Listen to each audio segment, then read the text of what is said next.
여러분 안녕하십니까? 강신업 변호사입니다. 미국의 벤스 부통령 그 오하이오 저택에 총격전이 있었다는 소식이 들어왔습니다. 자, 미국의 벤스 부통령 트럼프 대통령의 강력한 그런 총애를 받는 부통령이라고 할 수가 있고요. 젊은 부통령이죠. 여러분 저번에 말이죠. 찰리 커크가 사망했을 때 공군 2호기에 찰리 커크의 관을 실어서 운구를 했던 그 벤스 부통령 잘생기고 말이죠. 인기 있고 젊고 그런 사람 아닙니까? 사실은 그런 얘기가 있죠. 트럼프가 왜 벤스를 갖다 부통령으로 지명했을까? 러닝메이트로 지명했을까? 이 부통령이 굉장히 중요한 거 아닙니까? 미국은 우리하고 다릅니다. 대통령이 만약에 어떤 이유로 죽게 되면은 부통령이 승계를 합니다.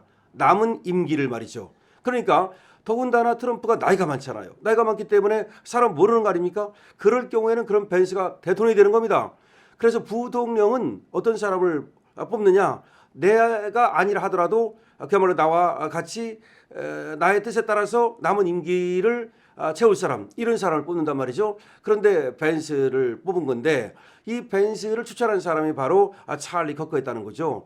그만큼 트럼프와 찰리 커크는 찐찐 관계였고 또 벤스하고도 그런 관계라는 겁니다. 일설에 의하면 말이죠. 벤스는 트럼프보다 더한 사람이다. 다시 말하면 트럼프가 강경한 그런 어떤 우파 아닙니까? 그런데 벤스는 그보다 더한 사람이다. 그래서 니들이 만약에 트럼프를 나를 갖다가 만약에 암살한다면 나보다 더한 사람이 뒤에 기다리고 있다. 그런 신호를 줬다는 얘기도 있는데요. 어쨌든 다시 돌아가서요. 이 벤스 부통령의 집이 오하이오에 있는데 이 집이 파손되고 한 남성이 구금됐다고 비밀 경호국이 전했다는 겁니다. 시크릿 서비스 비밀 경호국이 한 남성을 지금 체포해서 구금했다는 건데 이 남성이 벤스 부통령의 오하이오 집에 지금 피해를 주고 총격을 가한 것으로 나타나고 있습니다. 다행히 말이죠.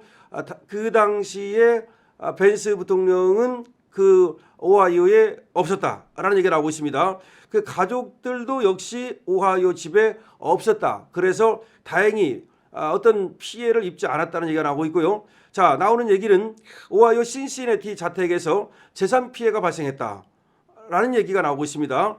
그리고 비밀 경호국 요원들은 자정 직후 이 남성을 현장에서 직접 제지했고 이후 신시내티 경찰에 의해서 구금 조치가 이루어졌다.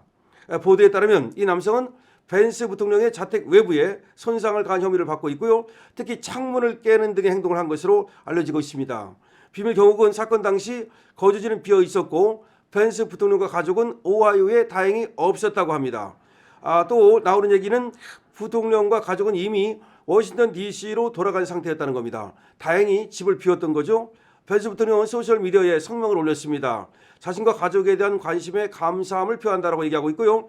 창문을 해머로 부수며 치움을 시도했다는 것인데 지금 총격전도 있었다는 얘기도 들리고 해머로 부수고 치움을 시도했다는 얘기도 들리고 그렇습니다. 그런데 벤스 부통령은 지금 크레이지 퍼슨 이상한 사람이었다는 얘기를 하고 있습니다.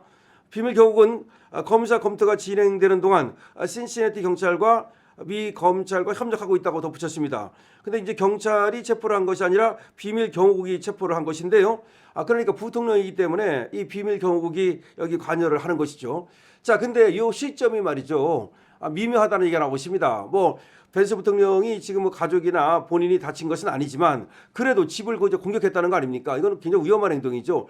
왜냐하면 미국은 한국하고 다르다고 생각해야 돼요. 총기를 다 갖고 있기 때문에 그냥 뭐 집에 좀 잠깐 와가지고서 뭐 창문을 깼다 그 정도가 아니고 이게 뭐 총을 쏴서 깼을 수도 있고 해머를 깼을 수도 있고 그렇지만 항상 언제든지 위험한 상황에 노출될 수 있다는 얘기인데요.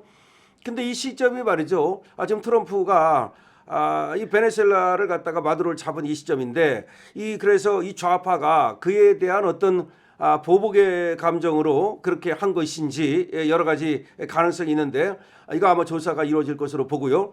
마찬가지로 벤스의 뿐이 아니라 트럼프에 대한 경호도 더 강화해야 될 것으로 보이는데요. 아무래도 항상 지금 또 미치광이들은 저런 마두로 같은 사람을 신봉한단 말이에요. 그러니까 마두로 같은 사람이 나쁜 놈이라는 걸 알면서도 그 나쁜 놈을 갖다 신봉하는 마치 교주로 여기는 자들이 있다는 걸 우리는 알아야 됩니다. 자, 여러분 지금 트럼프가 이번에 이제 이 마두로를 잡고 나서 그 효과가 굉장한데요. 일단 하메네이가 벌써 도망가려고 러시아로 지금 망명을 알아보고 있다는 얘기가 나오고 있고요. 하메네이 실각은 뭐 거의 분명하다. 왜냐하면 지금 트럼프가 하메네이한테 경고를 했습니다. 그래서 하메네이도 반쯤 지금 실각한 거고, 더군다나 지금 이란에서 엄청난 지금 시위대가 쏟아져 나오고 있고, 그래서 하메네이 정권이 이제 바뀌게 되면 이게 얼마나 대단한 것이냐면요. 1979년에 이제 저들이 혁명을 일으켜가지고 소위 그래가지고 신정 체제가 들어서지 않았습니까? 그 전에는 이란도 말이죠.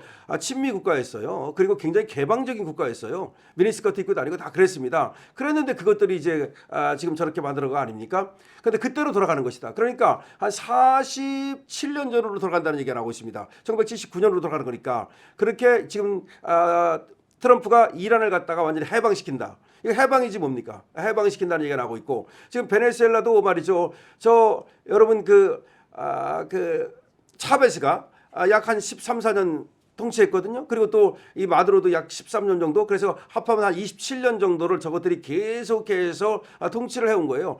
약 30년 정도, 그러니까 이렇게 그 압제와 통제 속에 살았던 거거든요. 그래서 베네수엘라도 약 30년 만에 이제 해방을 시켜줬다. 그래서 베네수엘라도 해방되는 것이고, 이란도 해방되는 것이고, 이렇게 전 세계적으로 독재자들에게 이제 압제를 당하다가 해방되고 있다. 그래서 베네수엘라 같은 경우는 말이죠. 그 안에서도 지금 축제 분위기고, 그리고 이 마두로라든지 차베스가 이렇게 통치하는 동안에 베네수엘라를 떠났던 그런 베네수엘라 사람들, 그러니까 외국에 가서 사는 사람들이 많아요. 뭐 스페인에도 가 있고 많은 사람들이 가 있는데, 이 사람들이 지금 환호성을 지르고 있습니다. 그래서 해방됐다는 겁니다. 해방됐다. 그래서 트럼프야말로 이렇게 지금 압제 속에서 시달리던 사람들을 해방시키니까 이것이 바로 인권 아니겠습니까? 이것이 바로 민주 아니겠습니까? 그러니까 인권 혁명을 일으켰고 민주 혁명을 일으켰다. 트럼프야말로 정말 영웅이다라는 말이 나오고 있는 겁니다. 그런데 이 트럼프를 갖다가 또 강력히 뒷받침하는 것이 바로 벤스 부통령입니다. 벤스 부통령은 보이지 않는 곳에서 말이죠. 이렇게 좀 원래 부통령이라는 자리가 이렇게 빛이 안 나요. 항상 대통령 옆에 누가 있습니까? 마코 루비오 국무장관이 있죠. 근데 왜 부통령은 없습니까? 여러분 그거 아십니까? 대통령과 부통령은 한 자리에 있지 않습니다. 미국의 그 원칙입니다. 그리고 대통령과 부통령은 같은 비행기를 타지 않아요. 그렇군요. 무슨 얘기냐? 대통령과 부통령은 서로 항상 다른 곳에 있는 거야. 그래가지고 대통령이 무슨 일이 생겼을 때 부통령이 그걸 이어받는 거야. 예를 들어서 핵 버튼 같은 것도 있잖아요. 대통령이 이 핵가방 갖고 다니는 거 아시죠? 근데 대통령이 무슨 일이 생겼다? 그럼 부통령이 바로 그걸 이어받아야 되기 때문에 같은 자리에 안 있는 겁니다. 그래서 여러분 정상회담 할 때 보면은 트럼프 있고 국무장관 있죠. 그런데 트럼프 있고 부통령은 없죠. 그래서 부통령은 이 대통령과 같이 안 움직이기 때문에 카메라에 잘 안 잡혀요. 안 잡힐 수밖에 없죠. 대통령만 카메라를 찍으니까. 그런데 실제로는 부통령이 뒤에서 항상 백업을 하는 거야. 백업이라고 생각하면 돼요. 근데 이 백업도 굉장히 중요한 거예요. 그렇기 때문에 공군 2호기를 타고 다니는 거야. 그리고 비밀 경호기 경호를 하고, 그만큼 부통령이 중요하다는 거야. 그러니까 우리는 TV에 안 비치니까 부통령 별거 아닌가 보다 하지만, 물론 대통령이 있을 때는 사실 뭐 그림자 역할이니까 별거 아닐 수도 있어. 그러나 그 백업이 또 얼마나 중요한 건지 우리는 알잖아요. 더군다나 미국은 암살 같은 것이 흔하기 때문에, 또 트럼프가 또 노령이기 때문에 이 백업이 굉장히 중요한데, 벤스 부통령은 트럼프보다 더한 사람이다라는 얘기 안 하고 있고, 뭐 찰리 커 그때 보여줬죠. 아주 믿음직한 사람인데, 어쨌든 여기에 지금 또 어떤 놈이 가가지고서 저 벤스 부통령을 해하려고 했는지 아니면 겁만 주려고 했는지 모르겠습니다만 저택을 침입하는 일이 벌어졌습니다. 하지만 무사합니다. 강신업 TV입니다. 여러분들께서는 강신업 TV에 좋아요와 구독을 눌러주시고요. 강신업 TV에서 여러분들에게 선보이는 더 선삼 후원 캠페인, 여기에도 많은 관심을 부탁드립니다. 지금 나오는 광고 보시고요. 여러분들이 한번 마음을 정하시면 되겠습니다. 강신업 TV입니다. 강신업 TV를 지지하고 응원하고 계신 애국 구독자 여러분, 강신업 TV의 운영과 관련된 중요한 안내 말씀인데요. 그동안 이 채널을 운영하면서 매일 새로운 뉴스와 이슈를 다루고 가능한 한 팩트와 법적 관점에 근거해 논평을 하고자 노력하고 있습니다. 강신업 TV를 오래 유지하기 위해 구독자 참여형 후원 캠페인을 기획하였습니다. 일반적인 협찬이나 광고 구조와는 달리 강신업 TV의 구독자로서 여러분들께서 역대급 파격 할인 특가로 구성한 후원 구독자 더산삼 패키지를 구매하시면 그 패키지 구매 금액의 30%가 여러분 구독자의 이름으로 강신업 TV의 후원금으로 지급됩니다. 여러분은 부모님이나 가족의 건강을 위한 제품을 구매하고 그 구매 금액의 일부가 이 채널 운영을 위한 후원금이 되는 구조입니다. 특히 이 패키지는 새해 설 명절 시즌에 고마운 분들을 위한 선물로 설계되어 그 선택이 여러분들의 건강에도 도움이 되고 강신업 TV의 지속 운영에도 기여한다면 의미 있는 선택이 될 수 있다고 생각합니다. 이 채널이 오래 이어지길 바라는 분, 부모님 건강 선물을 고민하고 계신 분, 광고보다 후원 구조가 더 낫다고 생각하시는 분이라면 우선 1만 후원 구독자로 여러분들이 자발적으로 참여해 주시면 감사하겠습니다. 오늘 안내드린 캠페인에 대한 자세한 내용은 영상 아래 설명란과 댓글창 상단의 고정 댓글을 참고해 주시기 바랍니다.